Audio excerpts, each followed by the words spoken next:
All right, let's get started. Everyone, welcome to today's webinar entitled Applied Artificial Intelligence for Marketers. This webinar is part of a special series of educational webinars to help you prepare for tomorrow. Please visit our website at teamlewis.com for recordings of previous webinars and to sign up for future sessions. My name is Rosalie and I will be the moderator of today's event. Before we begin, I'd like to review a few housekeeping items regarding today's presentation. This is a live presentation through Zoom, so you may experience a slight delay as we click between slides. Our presentation will last approximately 30 minutes with some time for questions at the end. We'll have a recording of today's webinar available in a few days, and we'll send everyone an email with a link to the recording. All attendees will be automatically muted to today's event to cut down any background noise. But we do welcome your questions. Please submit your questions via the Q&A button found at the top of your screen, and we'll address as many as we can, time permitting. We'll end the presentation with a question and answer session. Also, you can follow the conversation on Twitter by using the hashtag IAT and by following us at Team Lewis Global. Now, a little bit about Lewis and who we are. We're a global integrated communications agency providing full PR, marketing, and digital services with 30 offices across the globe. You can find out more by visiting us at teamlewis.com. Now, I'd like to introduce you to today's speaker. Based in Shanghai, Eric oversees the overall operations, digital innovation, and growth of the Shanghai office. With extensive experience in brand business management, digital tech, and leadership across APAC, Eric spans all aspects of brand marketing and tech, from content marketing to mobile to artificial intelligence to data mining, involving both startup and growth organizations. Eric is also a recognized brand thought leader whom is a frequent guest speaker at marketing conferences across Asia. He is the president of the Artificial Intelligence Society of Hong Kong, with over 3,000 members, leading the voice of AI and applied cases in the business and the society's community. With that, I will pass on the presentation over to Eric. Eric. Yes, thanks Rosalie for the introduction. Hi guys. Thanks for joining us today, and I'm very happy to bring you this talk today. First off, good evening from Shanghai. Good morning for those of you in Europe, and the rest of the world, probably good afternoon. Yeah, let me just start. Now, I'm happy to take you through a deck about artificial intelligence in marketing. So obviously, AI is a very much talked about term in the marketing industry at the moment. But the thing is, AI is used very loosely all around. Yeah, so what I would like to take you through today is very specifically, what is AI? Some cases on what is applied AI, and we go into chatbots, the do's and the don'ts and hows of chatbots. Now with AI in marketing, how this will change the agency landscape, specifically on the advertising side. And I leave you with a little bit of thought about what is next. Yeah, so without further ado, I'll start. Now, what is AI? Again, yeah. Now I've done these talks for quite some time, and I like to always start with this because there's always, there's so much talk about AI in various industries. And this term is used very loosely, but what exactly is AI? Yeah. So generally speaking, anything that is smart can be considered AI, obviously on the software side. Yeah. But generally speaking, it can be separated into two broad categories. Firstly, applied AI and general AI. The AI that we see and hear of in various industries at the moment are mostly applied AI. And this will apply to the Teslas of the world, the autonomous drivings and so on. Now, general AI is the state of the art. And this is what most of the tech giants are working on at the moment. It basically means AI that you can feed into and it can do anything. Yeah. So what do AI systems do? Generally categorized as it ingests the data that you put into it. Now, the more data that is put into AI, the better it runs. Then it uses algorithms to process all this data and gives results. And finally, administering the knowledge that we need in different scenarios. Now you hear about this term quite a bit as well, neural networks.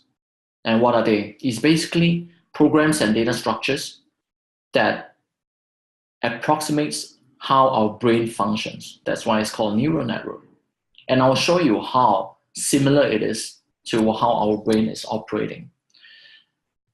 Now, the A and C you see here are basically the cells in our brain, right? It's called dendrites. And what happens is everything that we sense and see and feel and hear, basically goes into the front part, and then it goes through axon, and then it comes out. This is very similar to how AI software ingests the data.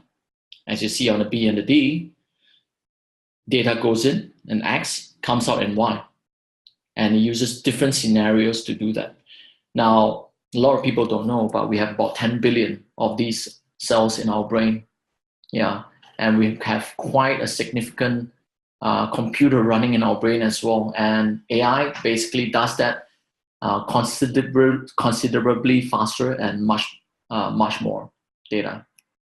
Okay. Now, how does learning in AI work? It basically can be done in two ways: supervised learning, right, and unsupervised learning. Supervised basically presents known results and classification areas.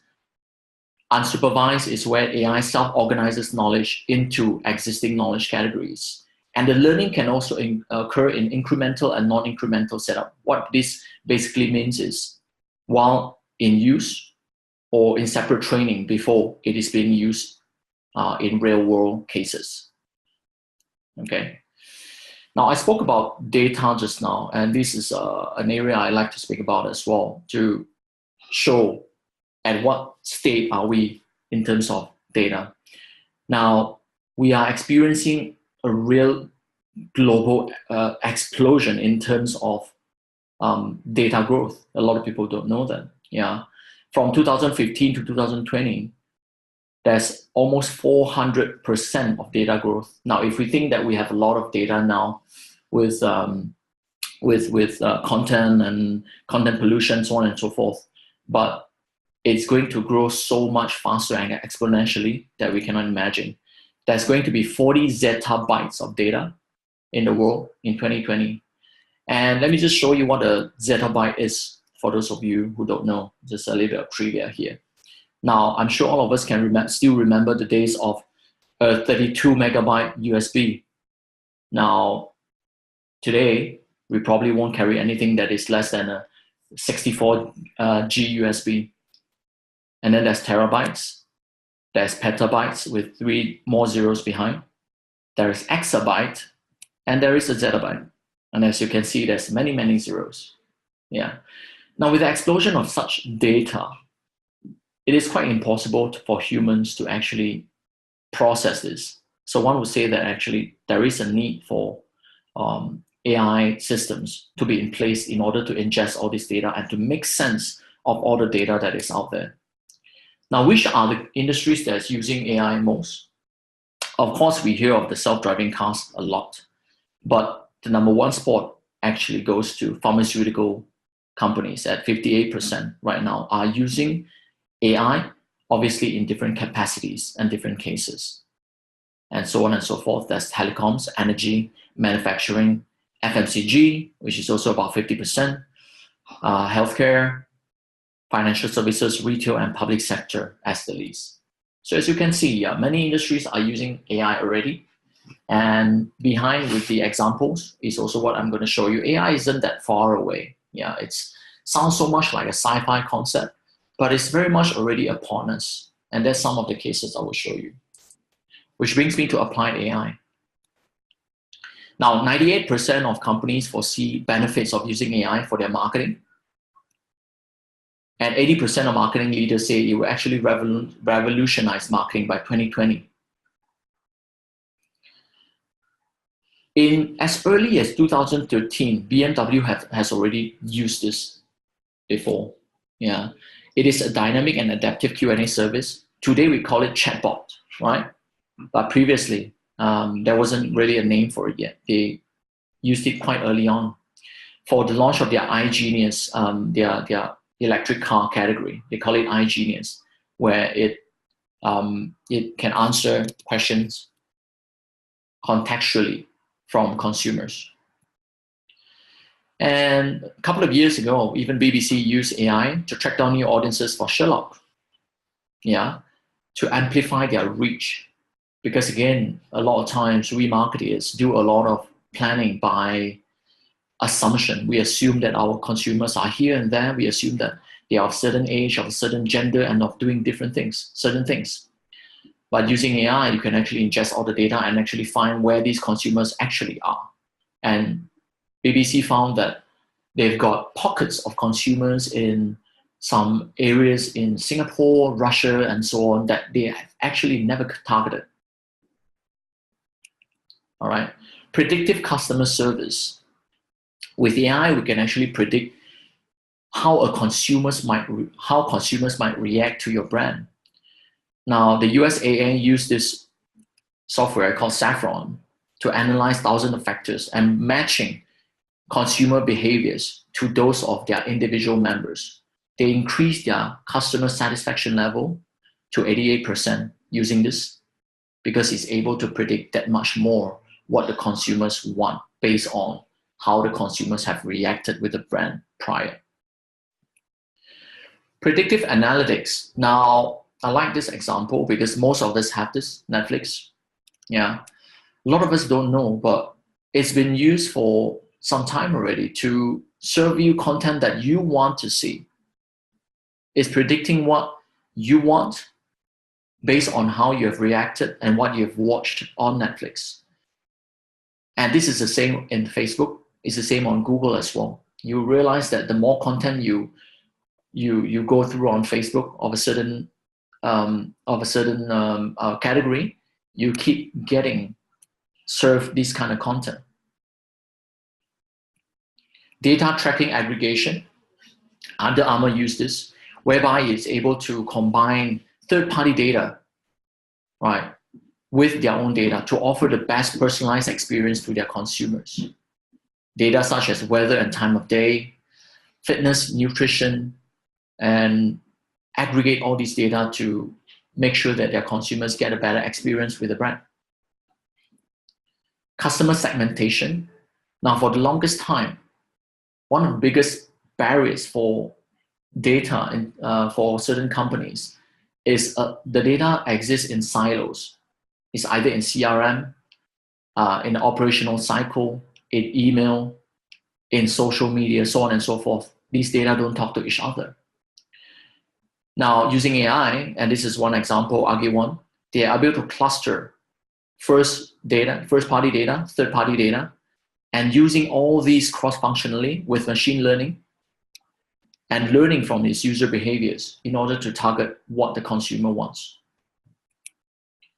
Now, this technology has been used by Adore Me, this brand that makes bathing suits as well as undergarments for women, by providing sophisticated messaging, personalization, and they're able to do multi-channel campaign automation by the technology I just mentioned. Now, the results were phenomenal. They increased their sales 30% over that period by using AI to serve their customers. Now, this is pretty new as well, but very, very exciting space because we all know about Coca-Cola. A lot of us drink it and see it everywhere. Now, Coca-Cola is experimenting with an AI shelf that is able to gather insights of what consumers are doing in front of the shelf itself, and is able to engage these consumers based on what they are doing in front of the shelf and try converting the sale. I'll give you an example. So whether a man or woman stands in front of the shelf, what age he or she is, what he or she is looking at. Now the shelf will react accordingly based on what it predicts what this particular consumer wants to see. So what a child might see on this shelf might be very different from what a 50, 60-year-old lady might look at, thereby serving much more targeted and closing the sales loop much, much easier. Another one on customer engagement. This company, Conversica, is able to help company better engage with customers and generate revenue by conversing with customers in a much better way, by predicting what the customers want to talk about based on what consumers have asked them before. Now AI never forgets, and is able to help brands close sales that much better. Personalization at scale is also able to improve and personalize web pages. Now this company, Shumi.com, used it quite early on, a few years ago, and serve different product recommendations based on different consumer wants. In short, the more you look at certain things, the more it will serve you on the particular category. Now, closer to home in China, many of you might have heard of Alibaba and Taobao, right? Now, they are also an early mover in AI. And a lot of AI is also being driven out of the tech giants in China, like the Baidu and the Tencent, the WeChat of the world. Now, not sure how many of you have heard about Double 11, but it's basically the one day where it's a shopping spree. It's almost like the Black Friday, whereby everyone just goes on Taobao and buy stuff with really huge discounts.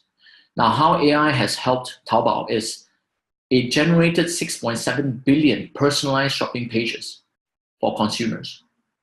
Again, based on what I mentioned earlier, what the consumers like to see, their needs and wants.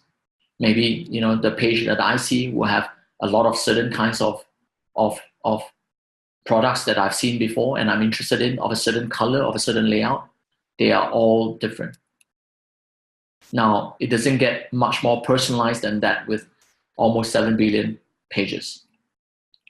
Replicating in-store experience. Now, North Face has also used this, whereby on the website is ask contextual seeking questions to consumers and is able to bring consumers a much better experience that is closer to what they want to give in store as well. Now, for the sake of time as well, I will go through some of these fairly quickly, but bear with me.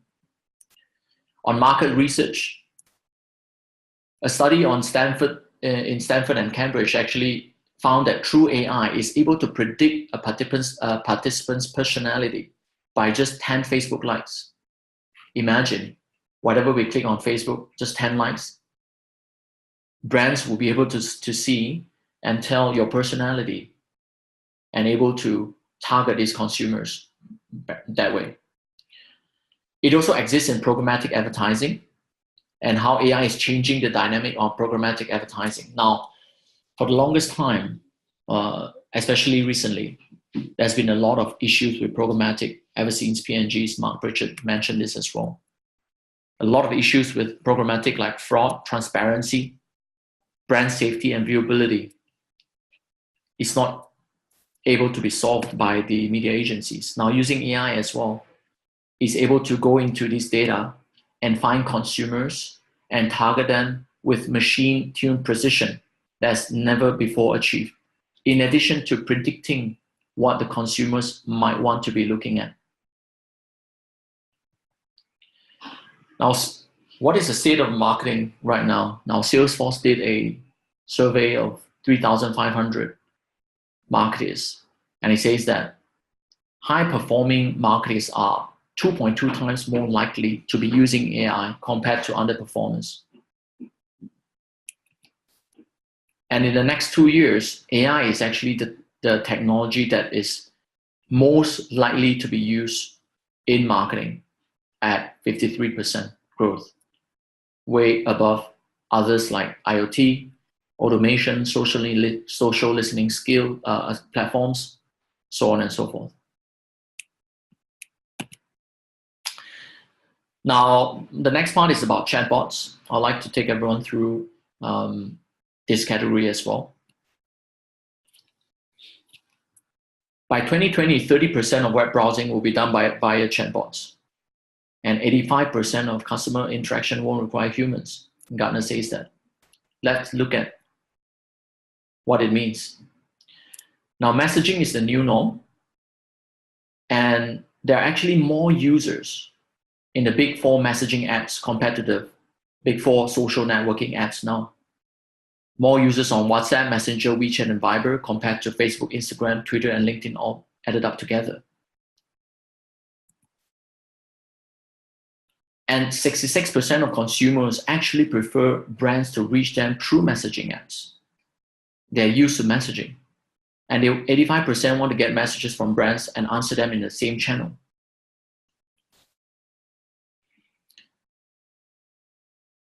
Now, people like the idea of not downloading an app, and chatbots can actually solve that issue. I can't remember the last time I downloaded an app, and this is going to be the trend as well. How does the chatbot work? It's basically a messaging system plus NLP, natural language processing, plus AI is the chatbot. And the chatbot is always available, regardless of time or date. It's scalable. It can handle millions of conversations. There is no waiting time. Consumers who want instant answers can get it. It can also be very personalized. And this is one of the most widely used AI cases in the world, chatbots. Chatbots work across all devices. It's fully versatile. And what's inside a chatbot? It's able to understand human language. You can feed it certain knowledge. It will be an expert on certain topic. There's machine learning involved as well, with the capability to learn and improve upon consumer interactions. There's memory. It never forgets an interaction and or a conversation with any consumers. You can feed it personality according to the brand personality. And it can even be fed actions where you can try and close a sale or do a certain action that the brand wants. So are chatbots better? Let's ask. Let's see. It can manage millions of conversations at once. It can wait indefinitely for consumers to respond. It precisely remembers every conversation it's had. It's much cheaper to maintain. It can access specific information with ease. And as we move along, adding new knowledge is as frictionless as a copy and paste. The best thing is, chatbots never get tired or rest. Now, these are advantages over human customer service officers that obviously get tired or rest or not able to be there 24/7. But they are not perfect because humans are complicated, right? And enterprise level chatbots will know at least 95% of queries, but there will always be consumers, those who surprise you. There's always be that 5% that ask funny questions, or like me, I will go on and try and ask chatbots, test out the chatbots and try funny questions. So the model that works in the market right now is a hybrid model, 95% AI and 5% human interaction. And what that means is, so let's say if the chatbot knows the answer, users ask a question, it gives it immediate response. Now, when the chatbot doesn't know the answer and it realizes it does not, it will proceed to connect a human immediately. To the consumer, it is seamless because the human agent will receive the query immediately and answer it through the same channel. Now let's go through some chatbot examples of what's happened so far. There's approximately 150,000 chatbots on Facebook now.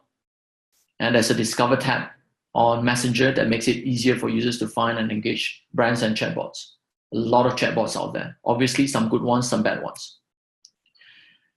Now, 1-800-Flowers is one of the earliest company that tried on chatbots with really, really good results and really contributed to their bottom line, that they have experimented with many more versions, in fact, working with IBM Watson for a much more sophisticated version of chatbots. Sony Pictures in content, when they launched their Resident Evil movie, it launched an AI-powered chatbot that can interact with any consumers who want to find out about the movie. Kia launched NairoBot earlier this year to promote its Nairo hybrid utility vehicle. Consumers can interact with the chatbot and get any sort of answers it wants on the product, on the car.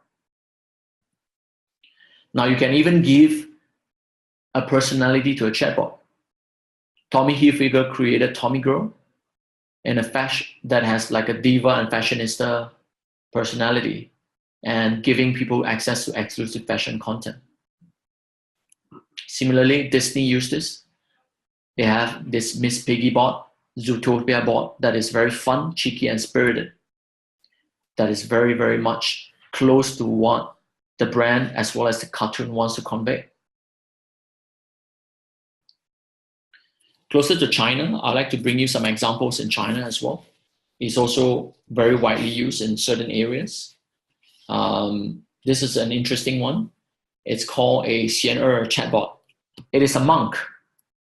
And anyone who wants to ask about Buddhism or want to ask about what is the meaning of life, so on and so forth, can actually go on WeChat and talk to this monk that is actually a chatbot.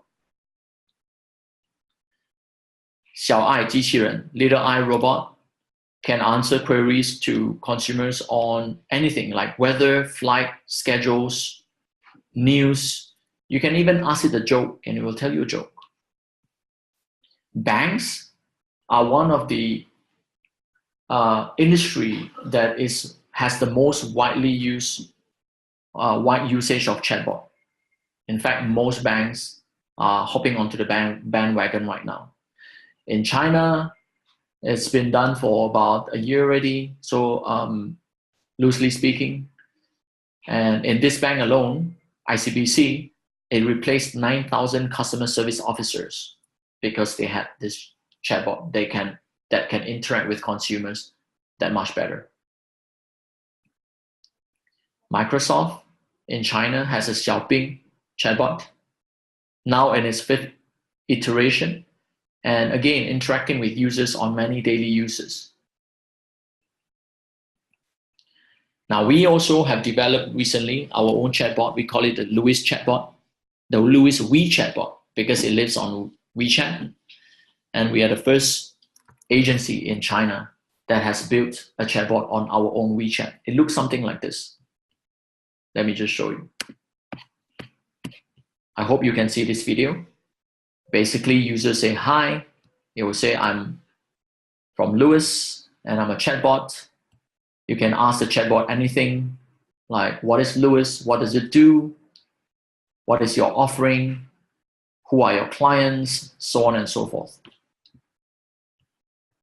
And as you can see, the interaction is instantaneous. And we even put a personality on this bot where it's actually fun to talk to.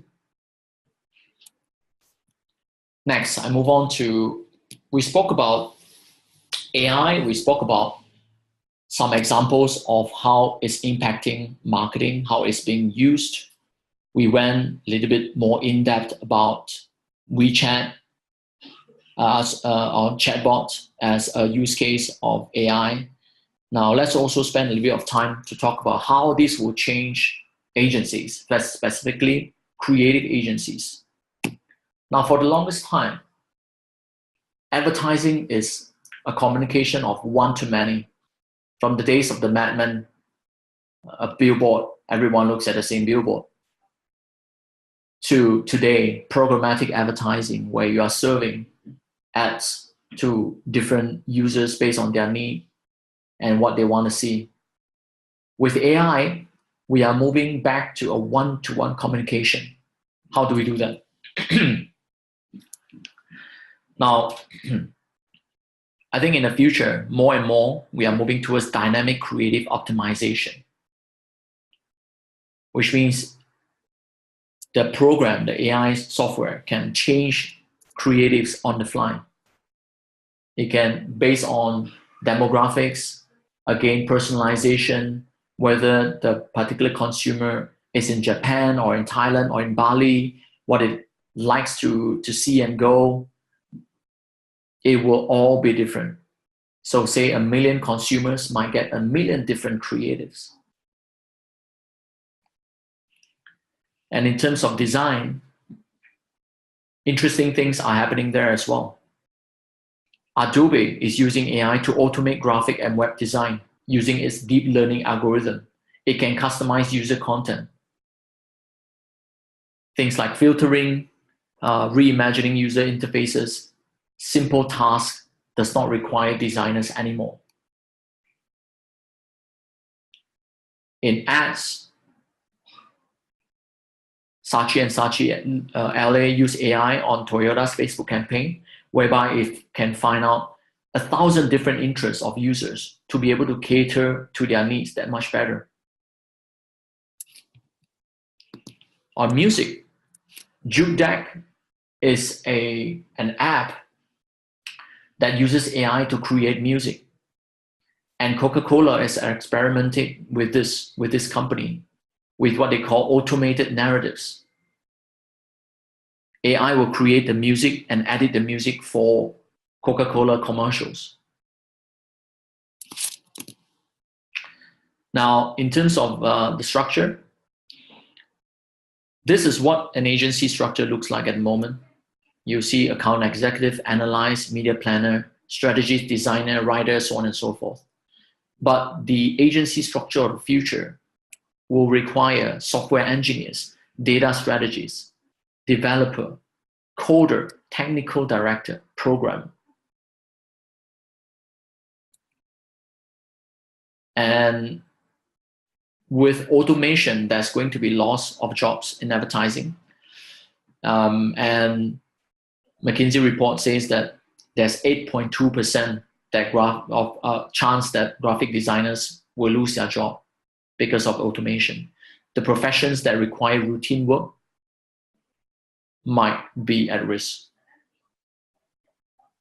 I also like to bring you this chart to talk about the loss of jobs to robots.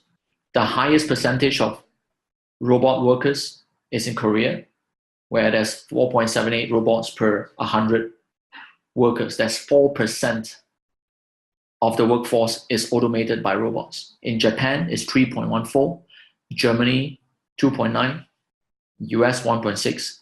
Global average is 0.66. Obviously much lower in China because there's such a big population here, but still fair amount of robots here. So what's going to happen when all these people lose their jobs?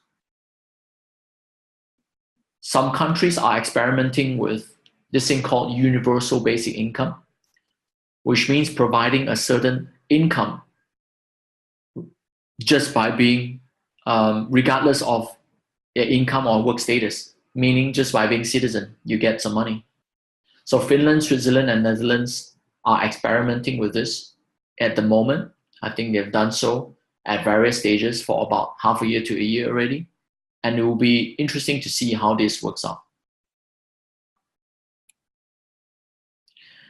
So with the revolution of AI, what is next?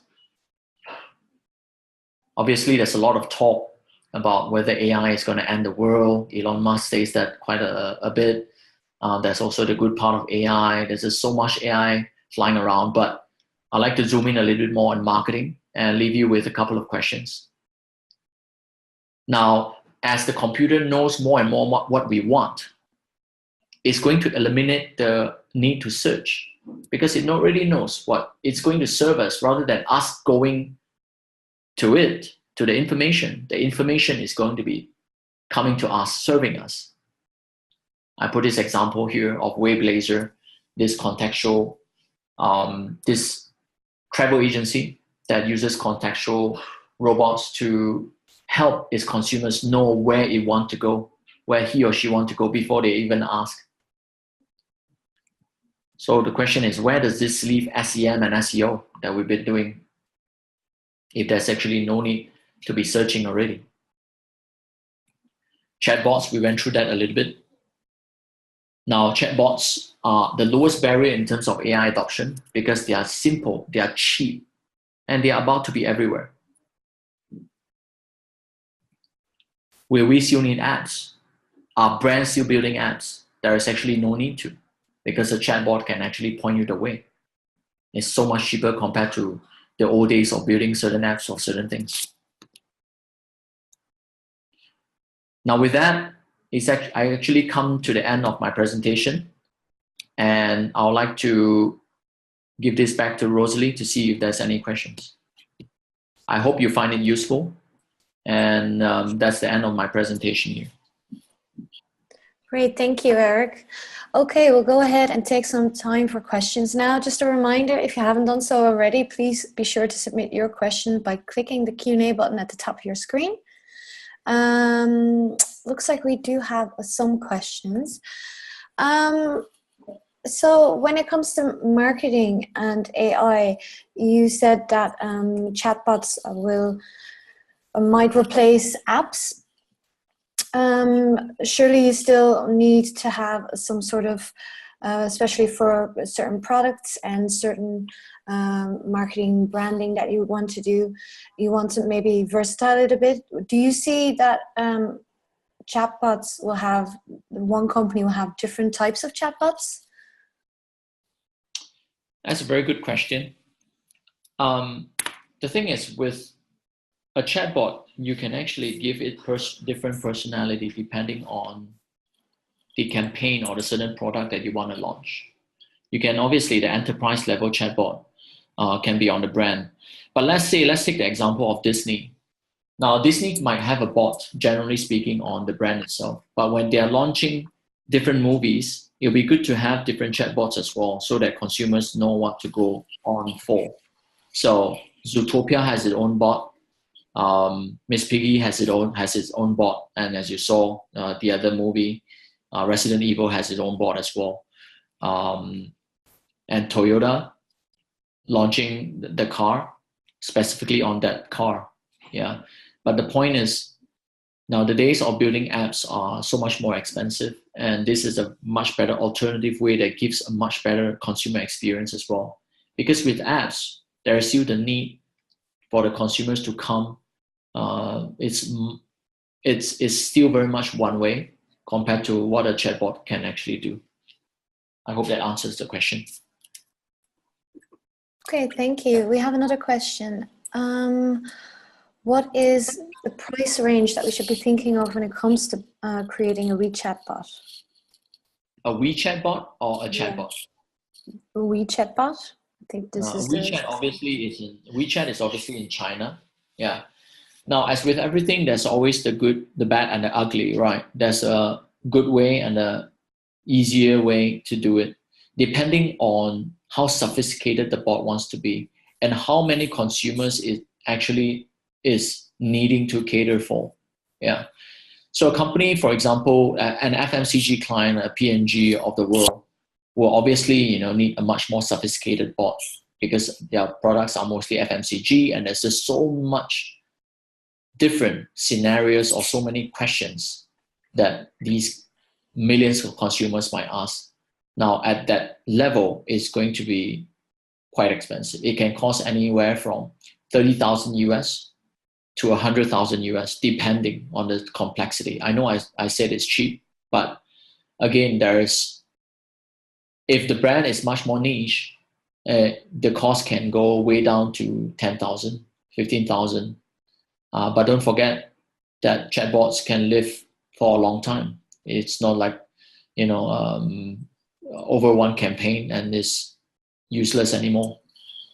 Once the bot is built, you can change it depending on the needs on the campaign or on the product. Okay, thank you. Another question. Why is it that in Asia, chatbots are more popular than in Europe? Is it not popular in Europe?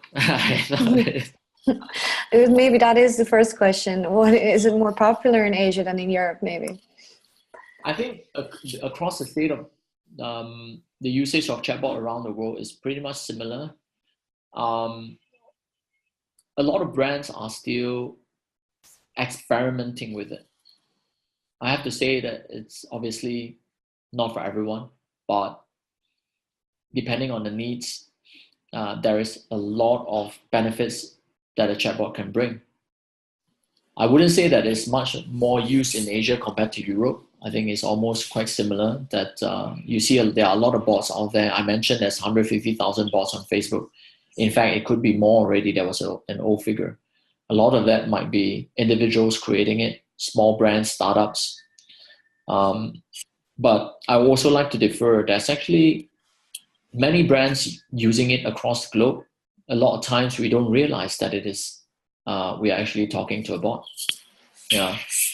A lot of hotels, casinos are using it, airlines are using it, banks are using it. And I think once we hit the tipping point, many more brands will be using it.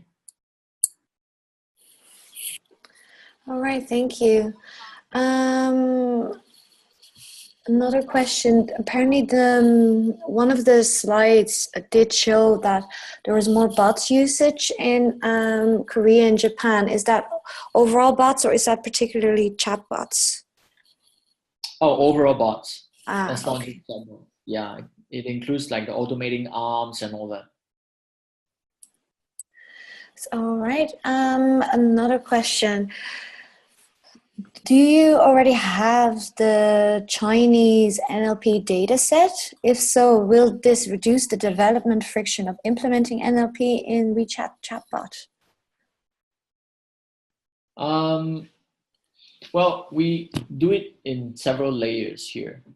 WeChat is obviously a closed system, yeah, in terms of data, but we're able to build on top of that using various layers.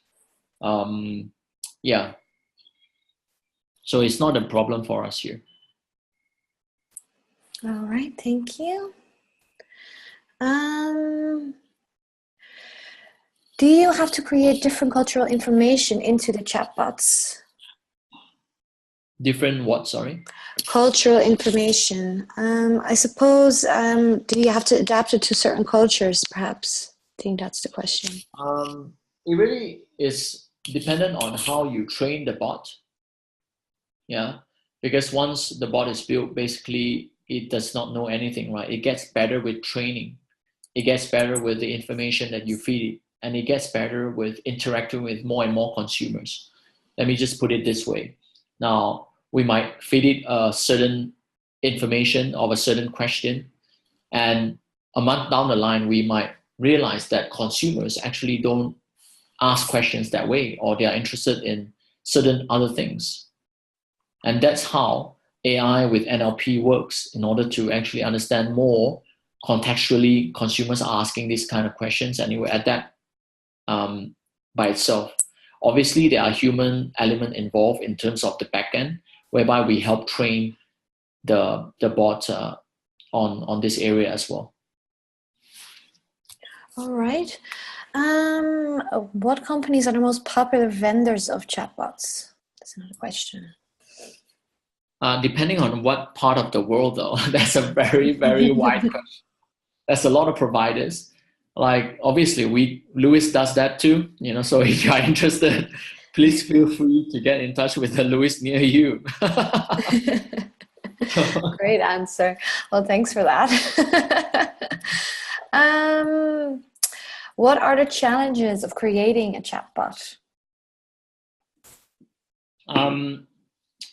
I think it's really knowing what suits your brand, knowing at what skill that the brand requires, because this thing is very new. I mean, I was talking about the state of AI early on in my presentation. AI is an area that is very much misunderstood, misrepresented, and underutilized, right? Now, sometimes you will get companies that come up and misrepresent certain capabilities to you. Now, it's very important to actually know the state of chatbots and AI in order to know what you are buying. Yeah. If not, it's actually very hard to know what you actually require. As I mentioned earlier, I mean, a PNG will require a much more sophisticated bot compared to a startup, a young brand, yeah, because the consumer base is just that much different. The solutions can be very wide-ranging, and it's very important to find the right partner who is actually very transparent with you, with the brand, and just give the brand what it requires and not something that it doesn't need. It can be, as with everything, it can be as sophisticated as you want it to be, and it can also be as simple as you want it to be. Now, Facebook itself has almost plug-and-play chatbot solutions for individuals. Of course, those are just base layers. They're not very, very good. You need to put a lot of work in terms of making it contextual. But the point I'm trying to make is, you can even build it yourself. It's just not that good. It's about finding the right solution and the right partner to do it. Okay, thank you. Is there an off-the-shelf chatbot that we can train and adapt to our needs? Sadly, no. Yeah, because all you find is a skeleton, but there's no information in it that can cater to what your brand wants to achieve. You definitely still require a certain amount of customization and development. Now, if you have a well-developed IT team and marketing team internally, I think they can actually try working off some of the current current offerings out there on the net. Yeah, I mentioned Facebook. You can try that, but that's only if you only want your chatbot to be on Facebook. But it can also exist in many other platforms, on your website, on Slack, on WeChat. Yeah. Those are some of the areas that you can consider as well. All right. They still keep running in. We are almost out of time. How long is the development period of a simple WeChat bot? Define simple though. Now, we developed ours. I just showed you a very, very simple one that we did for Louis in China. Now, that took us about 3 weeks. Obviously, it can be much better in terms of contextual. I mentioned earlier that the more it interacts with people, the more people it serves, the better it gets. Yeah. But in terms of a simple one to roll it out, it can be as quick as 3 weeks. All right, thank you. It looks like we're out of time for today. If we didn't get to your question, we will be sure to follow up with you individually. I'd like to mention that we have a few more webinars coming up in this series. To find out more and to register, visit our events page on our website at teamlewis.com. Thank you all very much for joining today's session. As mentioned at the start of the webinar, we will send everyone an email with a link to the recording of today's presentation. If you have any questions, feel free to contact one of your local offices. Thanks again for joining us. Thanks very much, Eric, for this very interesting presentation. Apparently raising a lot of questions. And I hope you all can join us again next time. Thank you very much and have a good day.